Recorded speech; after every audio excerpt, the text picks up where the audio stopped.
How are you doing? This is David W. Williams, also known as Diamond Dave, the founder of the highest paid part-time job in the world options trading course. And what we're really quickly going to talk about is the topic. Why do you enjoy or why do you tolerate working with people that can't stand you? So we're going to issue out some real quick disclaimers, right? For people that may come in the middle, they're not going to hear it, but it's whatever. If you are listening to this audio and you enjoy your job, you enjoy what you're doing, then it's not for you. I'm not trying to down talk you because you got a job, or I don't believe job means just over broke. I don't believe any of those things. If you enjoy your job, you enjoy what you do as an occupation, I'm happy for you, and I would encourage you to do it and do it to the best of your ability. Right? Also, somebody is outside painting, they're doing their job. I got to do my job, so we both working at the same time. So if you hear some funny noises, most likely that's what it is. But let's get back to the topic. Why do you like working with people that can't stand you, or people at best might just be tolerating you? Do you feel like you're doing it because you don't have another option? Do you feel like you're doing it because the situation pays so well? Or do you feel like you do it because you don't understand that you don't necessarily have to do that? See, so part of socialization in this society for a lot of us is to think that we have to accept a toxic environment just to be able to support ourselves. And we talked about on a previous audio that many of us, this has become normalized. So what we do is we live in a toxic environment. We exist in a toxic environment from an occupation standpoint. And then what we do is we condition our children to want to work in that same environment with maybe just a little bit more education or maybe a little bit more skills training. OK, let me tell you a really quick story, because what I'm talking about is not anything that is new. It's been going on for a very long time. I started working in healthcare in the late 90s. So it was after the O.J. Simpson trial. And so I was working in healthcare, and it might have been where I was working in the department. It might have been maybe 2 other black people in that whole department. We talking about the department might have 100 people in it. And there was this guy in my little section of the department I worked in. He always was making some comments about OJ. And like literally once or twice a week, he would make a comment about OJ. So after about a few weeks of him doing that, I finally pulled him to the side and I was like, well, why you keep talking about OJ? You talking about something that happened 4 and 5 years ago. Like, why you keep bringing this up? I don't understand. Like, is there a joke to it? I'm not understanding what's going on. And he just kind of looked at me, and then, he just walked off, but he did stop talking about it. But you got to understand, his mentality was that my group of people, my tribe, we created this job opportunity. We built this building that you're working in. And they created this situation to employ people like me. You're just here as an add-on, right? So in his mind, I can talk about whatever I want to talk about. He was surprised that I even said something to him about it. But at that time, I was the kind of person where I would confront you if I didn't like something that you was doing. It didn't matter to me. But in his mind, I should be allowed to conduct myself like this because this environment was created by my group to benefit me and my group, and everybody that's not a member of my group, they just essentially here under our courtesy. And what we're going to see over the next 4 years is that same type of mentality. This guy, Trump, also known as Boss Trick 45, he's out of the door. He's out. If he does not get banned from all social media, and even if he does get banned, he's probably going to go to something like Parlor, right? One of these alternative sites. And he's going to continue to try to antagonize the situation because he understands I got to try to stay relevant for the next 4 years until I can run again or get reelected. Even if they impeach this dude and he still has access to social media, he's still going to antagonize because he's going to try to push his children in the game.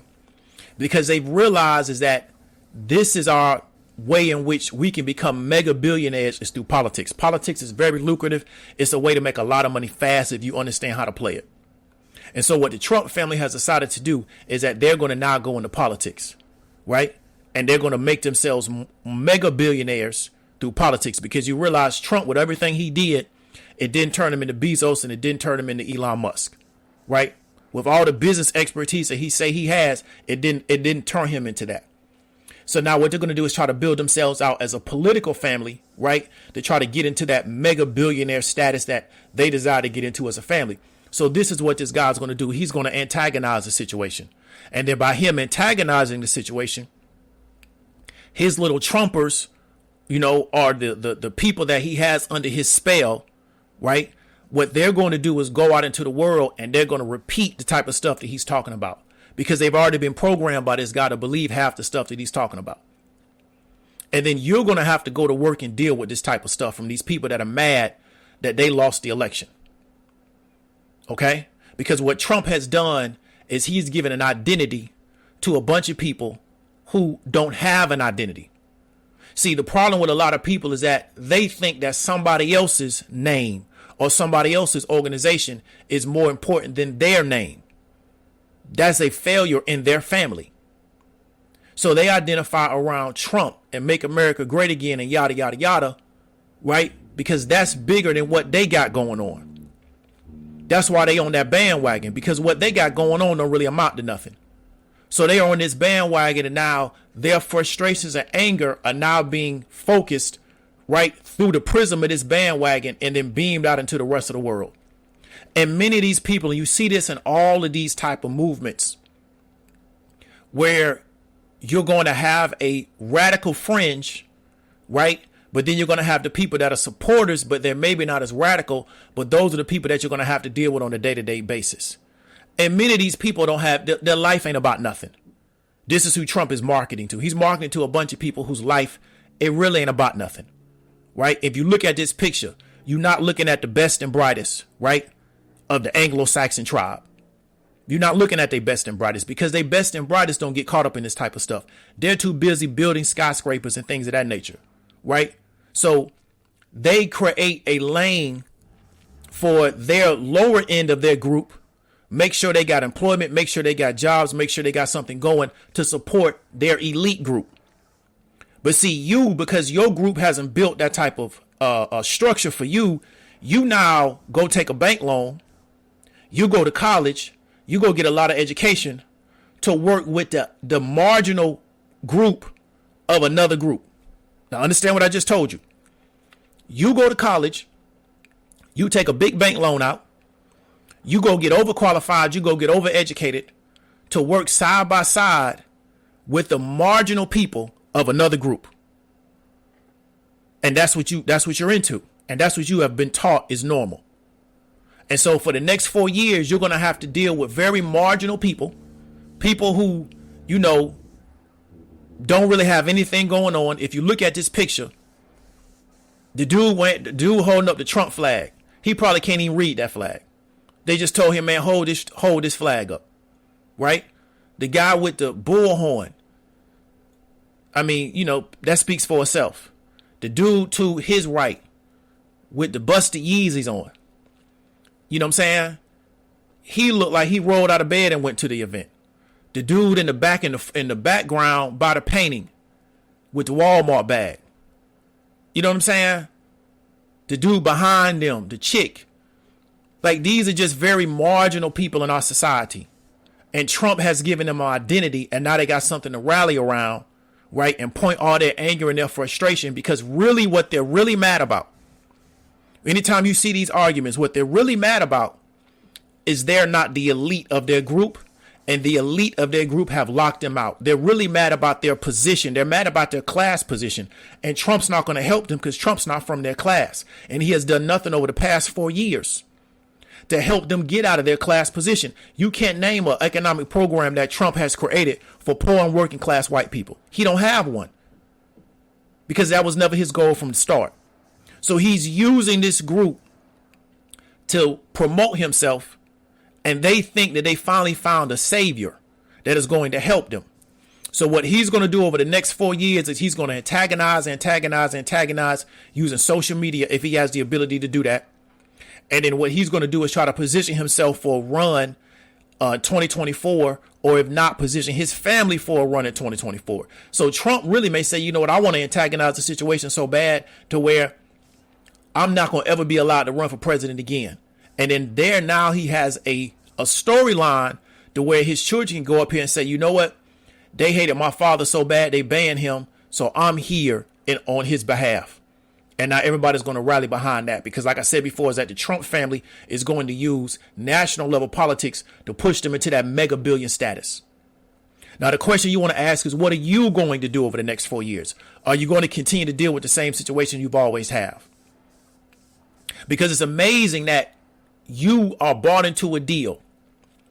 Well, like I said before, you're going to take out a bank loan. You're going to put yourself on the hook financially to go work a job around people that can't stand you, and at best they might tolerate you. And they're going to have a lot of funny things to say over the next 4 years, right? Because this is going to be even worse when Obama was in, because when Obama was in, they didn't have a guy, right, that lost that's going to antagonize the situation. The people that Obama beat, they took the loss and went home, went about their business. This guy's not going to do that. And we already see that he's not going to do that based on his behavior over the past 60 to 90 days. You understand what I'm trying to tell you? So you want to ask yourself, are you ready for the next 4 years? Are you ready for everything that's going to come with it? Are you ready to have to go to work 5 days a week, 6 days a week and deal with this? And deal with people that, you know, can't even put decent shoes on their feet before they leave the house. Right? And I'm not attacking their style. They get into what they get into. But I'm telling you, these are not the elite of the Anglo-Saxon group. They're not. And the Anglo-Saxon group don't want to deal with these people. But because of the structure that they've built, you have to deal with them just to make the money to support yourself. Right? And that's one of the reasons why I'm so passionate about what I do, because I understand what a lot of you are going through, because I've been through it. But I was never satisfied with it. To me, it was never normal. I said, something got to be better than this. This can't be the best it's going to get. Right? This can't be the best it's going to get. This can't just be real life where I'm just supposed to accept this. Because I'm from a part of the country, man, where you got a lot of really, really ignorant people. And the face of ignorant poverty, and the face of working class ignorance in this country is a black person. But in reality, there's more Anglo-Saxon, ignorant, working class and poor people than there are black people. But see, that's not the face, so they don't ever show that. But where I'm from, in the part of the country that I'm from, I've seen that up close in person, right? And it's a lot of these type of people.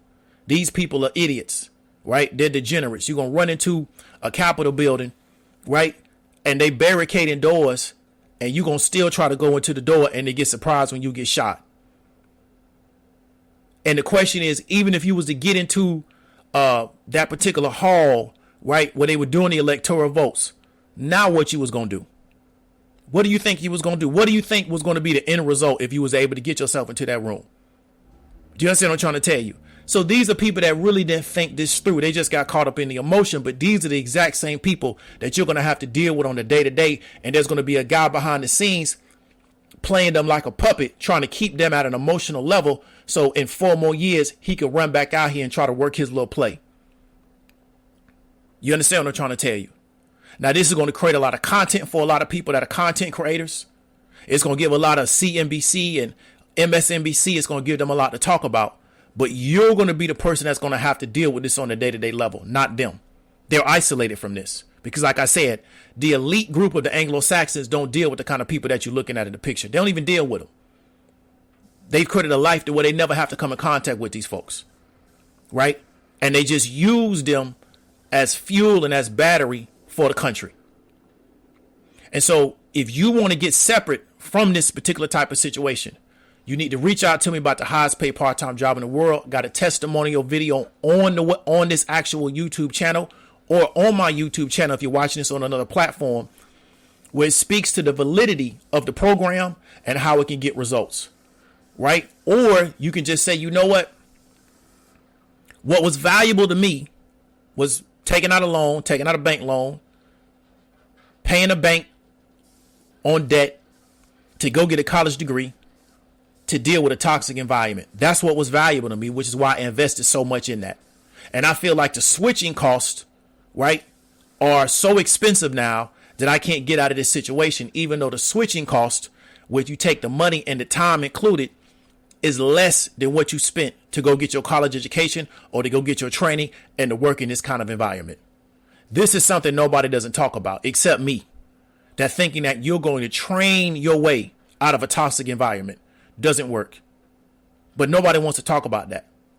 And so me, because I like to tell the situation 360 degrees, I like to tell the whole story, right? Not just the part that I'm trying to sell or the part that makes me look good.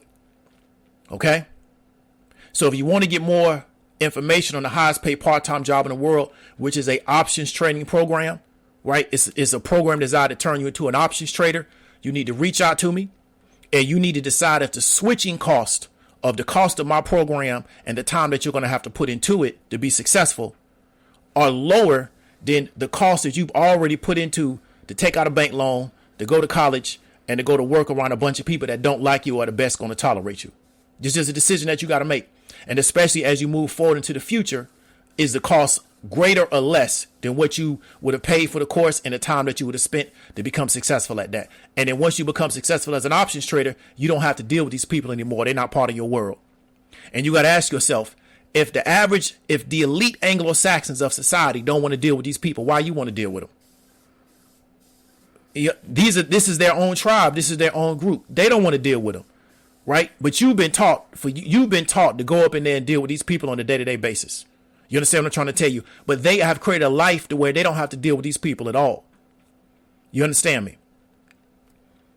If you have any questions, hit me up in the comments. If you know somebody can get value from this, share it out. This is David W. Williams, also known as Diamond Dave, and I'll talk to you later.